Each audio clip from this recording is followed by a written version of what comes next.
Level and IGCSE business studies set के business हो गया है, कोड डिफरेंट हो गए हैं। ओ लेवल का कोड 7081 हो गया है, आईजीसीएसई का कोड 0264 हो गया है। ठीक है, बाकी और कोई डिफरेंस नहीं होता इन दोनों के अंदर, ओ लेवल हो या आईजीसीएसई हो सेम होता है।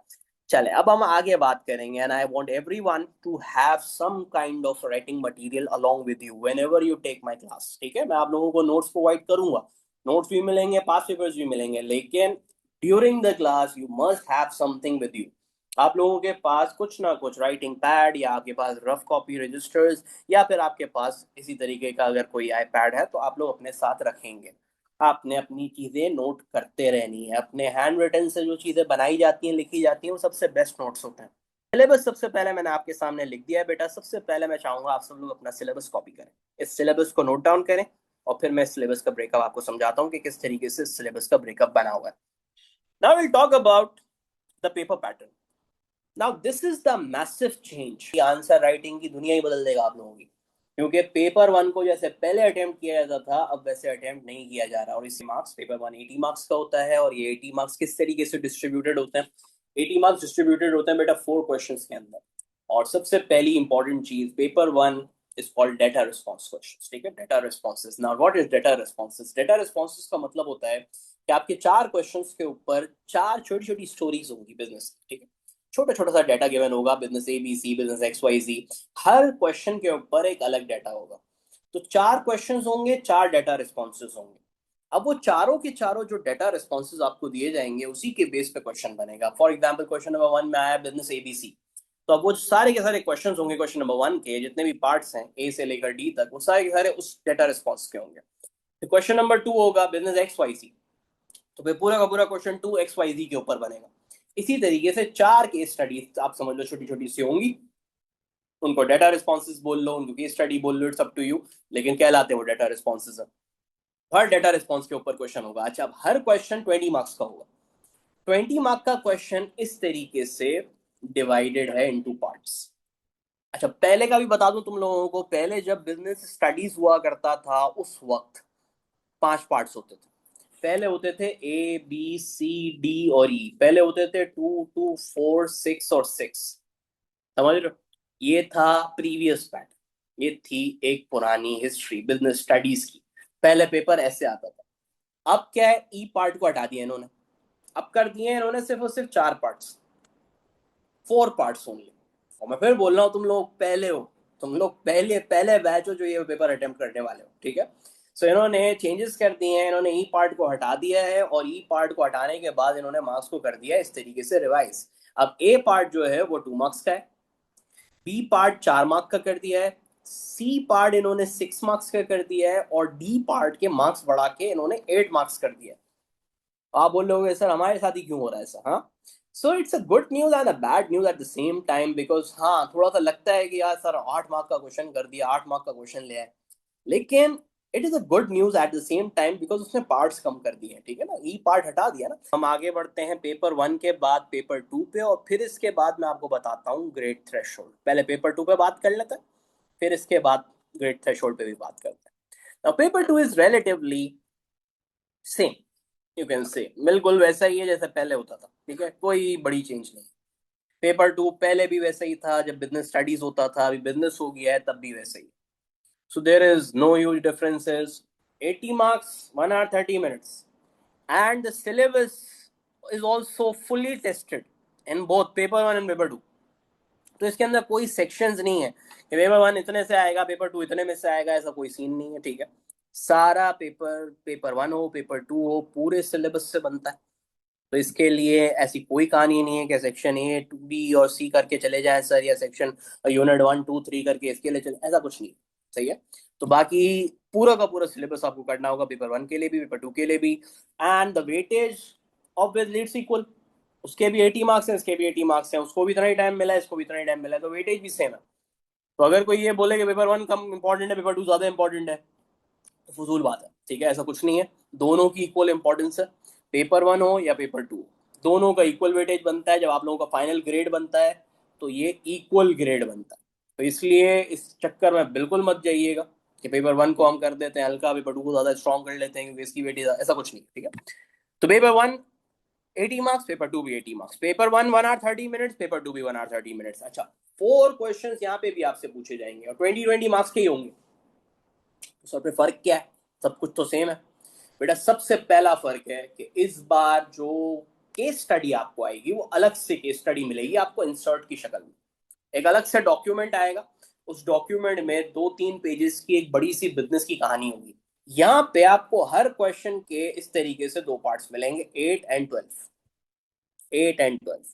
तो इसको अक्सर लोग लॉन्ग क्वेश्चंस भी कहते हैं, स्ट्रक्चर्ड क्वेश्चंस भी कहते हैं। सारे क्वेश्चंस, क्वेश्चन 1 2 3 4, उसके दो दो पार्ट्स होंगे, ए बी, 8 12 8 12।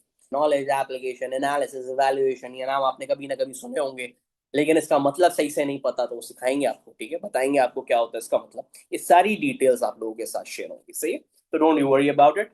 नाउ बड़ी इंपॉर्टेंट बात होती है भाई एक स्टूडेंट के लिए, और जाहिर है कि स्टूडेंट जब किसी बैच को ज्वाइन करता है, किसी नए टीचर को ज्वाइन करता है, तो उससे वो एक्सपेक्ट यही करता है कि ये टीचर मेरा ग्रेड बना देगा, ऐसे ही है भाई।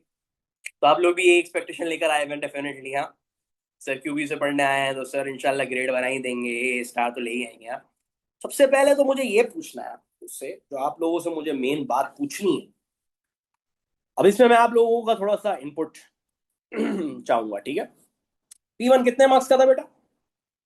P1 था 80 का। P2 कितने मार्क्स का था बेटा? P2 भी था 80 का। टोटल कितने हो गए भाई इन दोनों को मिला के? टोटल हो गए भाई इन दोनों को मिला के 160। ऐसे ही है भाई, इतनी मैथ्स मेरी स्ट्रांग है। हम्म, इतनी मैथ्स मेरी स्ट्रांग है बस, सही है। इससे आगे नहीं करना मुझसे कोई मैथ्स का तुम लोग सवाल, वरना मेरी मैथ्स बहुत खराब है।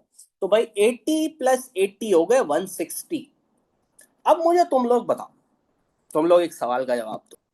बिजनेस स्टडीज इजी है या डिफिकल्ट है? बताओ।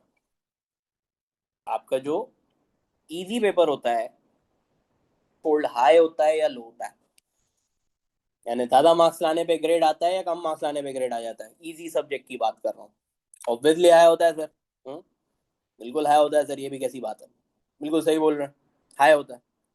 ठीक है, अब मुझे एक बात बताओ, अब मुझे एक बात बताओ, इजीनेस को हाथ में रखते हुए, दिमाग में रखते हुए, 160 में से कितने मार्क्स मैं लाऊं तो मेरा ए आना चाहिए? ए ग्रेड की बात कर रहा हूँ, ए स्टार की बात नहीं कर रहा। ए ग्रेड मेरा कितने मार्क्स पे आ जाना चाहिए बिजनेस स्टडीज या बिजनेस के अंदर?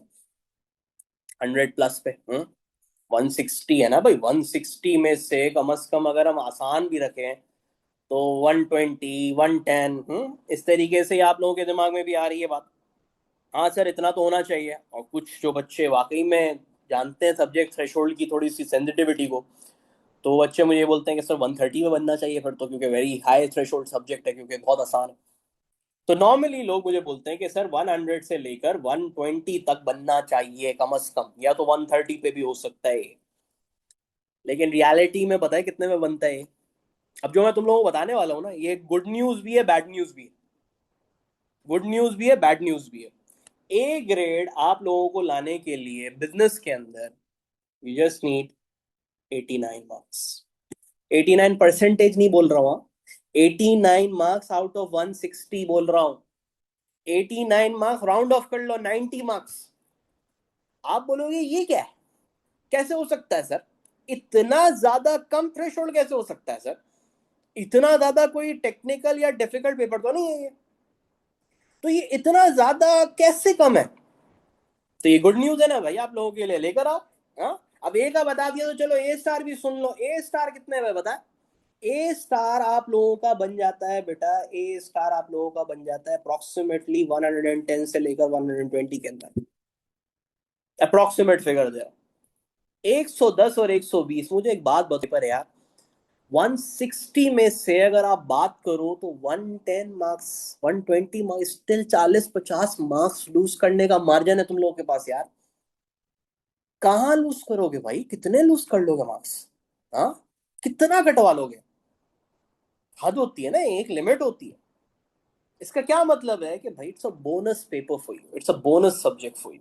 You just need to score 110 to 120 and that's an easy A star in your pocket. Easy A star in your pocket, believe me, आराम से ला सकते हो। So that's a good news, right? Because you are starting early. You are studying the whole session. Possible की session की लोगे, classes भी लोगे, तो डेफिनेटली इंशाल्लाह ताला आराम से ये स्टार आपके पॉकेट में है। अब द बैड न्यूज़, सर ये बैड न्यूज़ क्यों है? तो मुझे एक बात बताओ कि जब इतना आसान है 160 में से सर 89 या 90 तो कर कोई भी ले आएगा सर, इसमें क्या है? तो बेटा आ क्यों नहीं रहे हैं?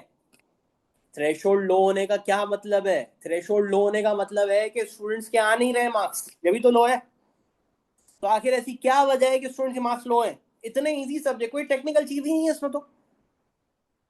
इसके अंदर सिर्फ एक ही रीजन है, जिस रीजन पे सबसे ज्यादा फोकस करेंगे हम लोग, and that is answer writing. That is the secret. Answer writing, answer writing जिसको आती है वो उसका गेम है बेटा। क्योंकि ये सब्जेक्ट समझ में तो सभी को आ जाता है, सही है ना? समझ में सभी को आ जाता है, और अभी मेरे से गारंटी ले लो, तुम जितनी भी क्लासेस होंगी, जितनी भी क्लासेस होंगी जो टॉपिक में पढ़ाऊंगा तुम लोगों को समझ में आएगा। लिखवा लो मुझसे, कहीं कॉन्ट्रैक्ट बना लो मुझसे, ठीक है? तो तुम लोगों को समझ में आएगा, ये गारंटी है। आंसर राइटिंग, असल मार्क्स जहाँ कट होते हैं बच्चों के वो होते हैं बेटा आंसर राइटिंग के ऊपर। आंसर राइटिंग के ऊपर आपने बहुत ज्यादा फोकस करना है। जो बच्चा थ्रू आउट द ईयर अपने आंसर राइटिंग से फोकस करता है, रेगुलर पास्ट पेपर्स की प्रैक्टिस करता है, रेगुलर टीचर को अपना काम भेजता है, फीडबैक लेता है, वाकई में उसके लिए बोनस सब्जेक्ट है। ए स्टार, आप मेरे वाकई में मैं बोल रहा हूँ ना, ए स्टार कहीं नहीं गया आपको बेटा। अगर आपने वाकई में अपना पूरा साल तरीके से फॉलो किया, कंसिस्टेंटली पास पेपर्स की प्रैक्टिस करनी है, क्लासेस लेनी है, कोई बहुत हार्ड लोड है ही नहीं। I keep things simple. मैं बिल्कुल सिंपल तरीके से चीज़ों को लेकर चलता हूँ। हाँ, बस मैं चाहता हूँ बच्चा कंसिस्टेंट रहे। जब छोटा मोटा कोई असाइनमेंट मिल रहा है उसको कंप्लीट करो, एक टॉपिक कंप्लीट हुआ उस टॉपिक के पास पेपर्स कंप्लीट करो, मुझे चेक कराओ, मेरा फीडबैक लो। तो मेरे एसोसिएट टीचर्स भी आपके साथ लाइंड अप रहेंगे। एसोसिएट टीचर्स को अपना काम भेजेंगे, वो आपका काम चेक करेंगे रेगुलरली। तो हमारे एटीज भी हैं, यानी ये तो एक बैच क्लास है ना, इसके साथ साथ आपको इंडिविजुअल अगर कोई चीज़ पूछनी है, कोई चीज़ आपको किसी को चेक करानी है, आपको उसके ऊपर फीडबैक लेना है, so we have associate teachers. तो आप लोगों के साथ वो भी कनेक्टेड होंगे। Mister believe me, A star in pocket.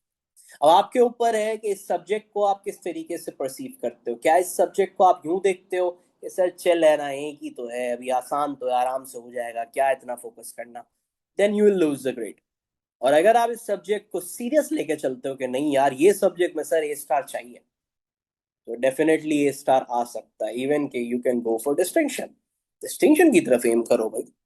क्योंकि अगर आप प्रॉपर तरीके से पढ़ते हैं, सारी चीजें करते हैं, तो व्हाई नॉट डिस्टिंक्शन? कौन सी बड़ी बात है? क्या डिस्टिंक्शन वालों के सींग निकले होते हैं? या उनकी कोई दुम होती है? नॉर्मल होते हैं भाई, वो भी इंसान आप लोगों की तरह। बस क्या करते हैं, फोकस करते हैं, हर चीज के ऊपर फोकस करते हैं। पास पेपर किस तरीके से करने हैं, क्या गलतियां नहीं करनी है, क्या गलतियां होती हैं नॉर्मली उनको अवॉइड करना है, क्या चीजें कब लिखनी है, इन चीजों पर आपने ध्यान देना है, एंड दैट्स इजी। तो बेटा बहुत इजी सब्जेक्ट है, ठीक है? इंशाल्लाह आप लोगों के साथ अब जब हमारी नेक्स्ट मीटिंग होगी तो फुल फ्लैश पर हम क्लासेस स्टार्ट करेंगे। उसके अंदर हम बिल्कुल चैप्टर नंबर 1 से स्टार्ट लेंगे, चलेंगे, किस तरीके से करना है, सारी चीज़ों को उसमें हम देखेंगे। और इसी तरीके से एंड में आप लोग खुशी खुशी अपने ये स्टार रिजल्ट्स मुझसे शेयर कर रहे होंगे इंशाल्लाह, ठीक है? सो डन, आज के लिए काफ़ी है। फिर इधर यहाँ पे हम सेशन एंड करते हैं, और अपना ख्याल रखें, ठीक है? टेक केयर, अल्लाह हाफिज़।